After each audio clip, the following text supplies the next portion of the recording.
Hi friends, welcome to my channel. இன்னைக்கு நம்ம பார்க்க போகிறது ரொம்பவே இன்ட்ரெஸ்டிங்கான வீடியோ தான். இங்கிலீஷ் பேசுகிறதுக்கு தேவையான ஒரு 20 டெய்லி யூஸ் சென்டென்சஸ் தான் அதோட தமிழ் அர்த்தத்தோட பார்க்க போகிறோம்.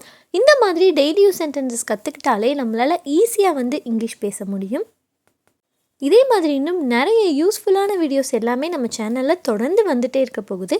அதெல்லாம் நீங்கள் தவறாமல் பார்க்கணும் அப்படின்னு நினச்சிங்கன்னா ப்ளீஸ் நம்ம சேனலை சப்ஸ்கிரைப் பண்ணி வச்சுக்கோங்க. பக்கத்தில் இருக்க பெல் ஐக்கானை கிளிக் பண்ணி ஆல் அப்படின்னு கொடுத்துருங்க. First sentence, I have to wash the clothes அப்படின்னா நான் துணி துவைக்க வேண்டும் அப்படின்னு அர்த்தம். இப்போது என்னோடய துணி இதாக இருக்குது, நான் துணி துவைக்கணும் அப்படின்னு சொல்கிறதுக்கு I have to wash the clothes அப்படின்னு சொல்லலாம். Next one, Ram has 2 brothers அப்படின்னா ராமருக்கு 2 சகோதரர்கள் அப்படின்னு அர்த்தம். Next sentence, why do you talk such nonsense அப்படின்னா ஏன் இப்படி முட்டாள்தனமாக பேசுகிறீர்கள் அப்படின்னு அர்த்தம். ஒருத்தர் நம்ம சொல்கிற எதையுமே புரிஞ்சுக்காம இப்போ ஒரு விஷயம் இருக்குன்னா அதை பற்றின எந்த நாலேஜும் இல்லாமல் அவங்க பேசிகிட்டு இருக்காங்க அப்படின்னா அதுக்கு why do you talk such nonsense அப்படின்னா ஏன் இப்படி முட்டாள்தனமாக பேசுகிறீங்க அப்படின்னு அர்த்தம். Next one, where does your brother work அப்படின்னா உங்கள் சகோதரர் எங்கே வேலை செய்கிறார் அப்படின்னு அர்த்தம். இப்போது உங்கள் ஃப்ரெண்டுக்கிட்ட கேட்குறீங்க, உன்னோட அண்ணன் எங்கே ஒர்க் பண்ணுறாரு அந்த மாதிரிலாம் நம்ம கேட்கணும், எங்கே வேலை செய்கிறாங்க அப்படின்னு கேட்கணும் அப்படின்னா அதுக்கு வேர் டஸ் யுவர் பிரதர் ஒர்க் அப்படின்னு கேட்கலாம். Next one,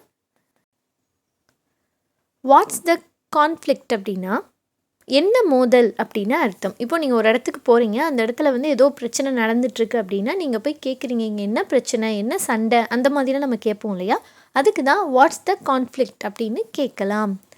next sentence, which song to you like the most அப்படின்னா எந்த பாடல் உங்களுக்கு மிகவும் பிடிக்கும் அப்படின்னு அர்த்தம். இப்போ ஒருத்தட்ட கேட்குறோம், உங்களோட ஃபேவரட் சாங் என்ன, உங்களுக்கு எந்த பாட்டு கேட்குறதுக்கு ரொம்பவே பிடிக்கும், அந்த மாதிரிலாம் நம்ம கேட்போம் இல்லையா, அதுக்கு தான் which song to you like the most அப்படின்னு கேட்டோன்னா எந்த பாடல் உங்களுக்கு மிகவும் பிடிக்கும் அப்படின்னு அர்த்தம்.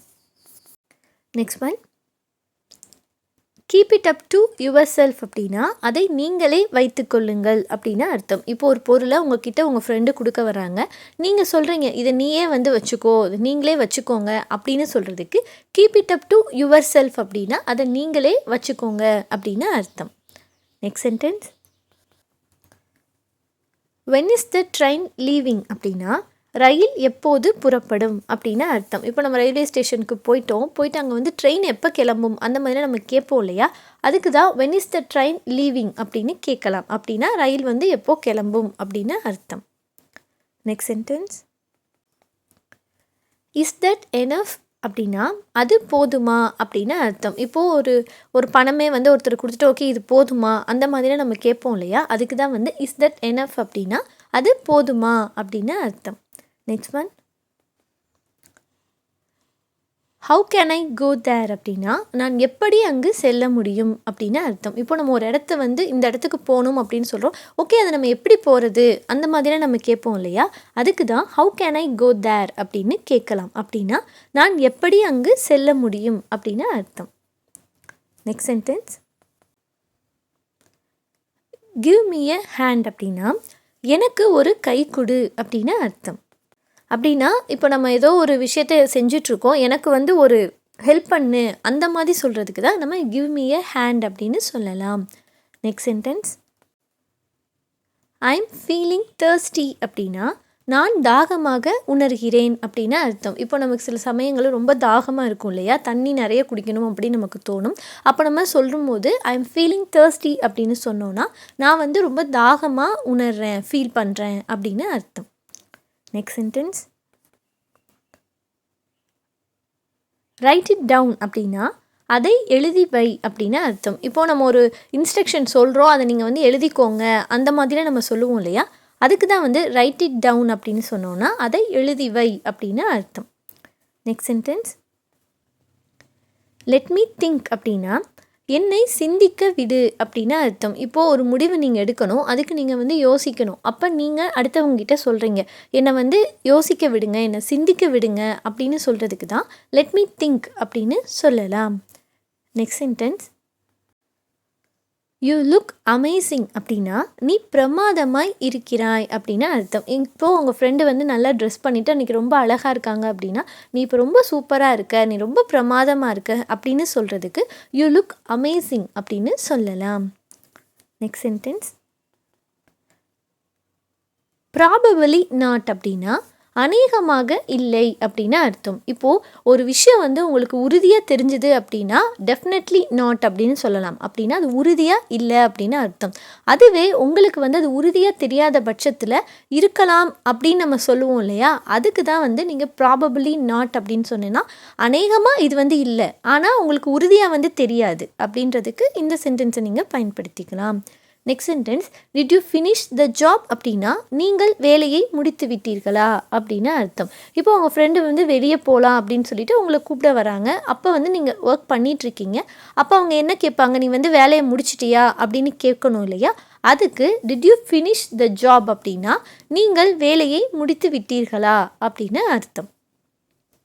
Next sentence, give it to her அப்படின்னா அவளுக்கு அதை கொடு அப்படின்னு அர்த்தம். இப்போது ஒரு பொருளை எடுத்துகிட்டு நீங்கள் அவங்களுக்கு அதை கொடுங்க அப்படின்னு நீங்கள் இங்கேருந்து சொல்லணும் அப்படின்னா அதுக்கு கிவ் இட் டு ஹர் அப்படின்னு சொன்னோன்னா அவளுக்கு அதை கொடு அப்படின்னு அர்த்தம். Next one, I didn't scold him அப்படின்னா நான் அவரை திட்டவில்லை அப்படின்னு அர்த்தம். இப்போது நீங்கள் ஒருத்தரை வந்து திட்டலை, ஆனால் உங்ககிட்ட சொல்கிறாங்க நீங்கள் ஏன் அவரை வந்து திட்டினீங்க அப்படின்னு கேட்குறாங்க. அப்போ நீங்கள் வந்து சொல்லணும் நான் அவரை திட்டவே இல்லை அப்படின்னு சொல்கிறதுக்கு ஐ டிடன்ட் ஸ்கோல் ஹிம் அப்படின்னா நான் அவரை திட்டவில்லை அப்படின்னு அர்த்தம். Next sentence, why are you upset அப்படின்னா நீ ஏன் வருத்தப்படுகிறாய் அப்படின்னு அர்த்தம். இப்போது நீங்கள் உங்கள் ஃப்ரெண்டை பார்க்க போயிருக்கீங்க, உங்கள் ஃப்ரெண்டு ஏதோ ஒரு கஷ்டத்தில் இருக்காங்க அப்படின்னா உங்களுக்கு அந்த ரீசன் தெரிஞ்சுக்கணும். நீ ஏன் இப்போ வந்து கவலையாக இருக்க, நீ ஏன் இப்போ வருத்தமாக இருக்க அப்படின்லாம் கேட்குறதுக்கு ஒய் ஆர் யூ அப்செட் அப்படின்னு கேட்கலாம். அப்படின்னா நீ ஏன் வருத்தப்படுகிறாய் அப்படின்னு அர்த்தம். ஓகே ஃப்ரெண்ட்ஸ், இன்றைக்கி நம்ம இங்கிலீஷ் பேசுகிறதுக்கு தேவையான நிறைய டெய்லி யூஸ் சென்டென்சஸை அதோட தமிழ் அர்த்தத்தோடு பார்த்தோம். இந்த வீடியோ உங்களுக்கு பிடிச்சிருந்தது அப்படின்னா வீடியோக்கு ஒரு லைக் கொடுத்துருங்க. உங்கள் ஃப்ரெண்ட்ஸும் பார்க்கணும் அப்படின்னு நினச்சிங்கன்னா ப்ளீஸ் அவங்களுக்கும் ஷேர் பண்ணிடுங்க. இதே மாதிரி இன்னும் நிறைய வீடியோக்கள் தொடர்ந்து நம்ம சேனலில் வந்துட்டே இருக்க போகுது. அதெல்லாம் நீங்கள் தவறாமல் பார்க்கணும் அப்படின்னு நினச்சிங்கன்னா ப்ளீஸ் நம்ம சேனலை சப்ஸ்கிரைப் பண்ணி வச்சுக்கோங்க. பக்கத்தில் இருக்க பெல் ஐக்கானை கிளிக் பண்ணி ஆல் அப்படின்னு கொடுத்துருங்க. அதே மாதிரி நம்ம சேனலில் இதுக்கு முன்னாடியும் நிறைய டெய்லி யூஸ் சென்டென்சஸ் எல்லாம் போட்டிருக்கோம். அதெல்லாம் நீங்கள் பார்க்கணும் அப்படின்னு நினச்சிங்கன்னா நம்ம சேனலில் டெய்லி யூஸ் சென்டென்சஸ் அப்படின்னு ஒரு பிளேலிஸ்ட் இருக்கும். அதை கிளிக் பண்ணிங்கன்னா அதில் நிறைய வீடியோஸ் இருக்கும், நீங்கள் அதில் போய் பார்த்துக்கலாம். ஏன்னா இங்கிலீஷ் பேசணும் அப்படின்னா அதுக்கு கிராமர் கொஞ்சம் தெரிஞ்சிருந்தாலே போதும். இந்த மாதிரி நிறைய டெய்லி யூஸ் சென்டென்சஸ் தெரிஞ்சிருந்தாலே உங்களால் ஈஸியாக இங்கிலீஷ் பேச முடியும். ஸோ நீங்கள் நிறைய டெய்லி யூஸ் சென்டென்சஸ் தெரிஞ்சுக்கிட்டு பேசி ப்ராக்டிஸ் பண்ணுங்கள். பேசி பழகுனா மட்டும்தான் இங்கிலீஷ் ரொம்பவே ஃப்ளூயண்ட்டாக பேச முடியும். ஸோ உங்கள் ஃப்ரெண்ட்ஸ்கிட்டையோ சரி ஃபேமிலி மெம்பர்ஸ்கிட்டையோ பேசி ப்ராக்டிஸ் பண்ணுங்கள். தேங்க்ஸ் ஃபார் வாட்சிங் மை வீடியோ.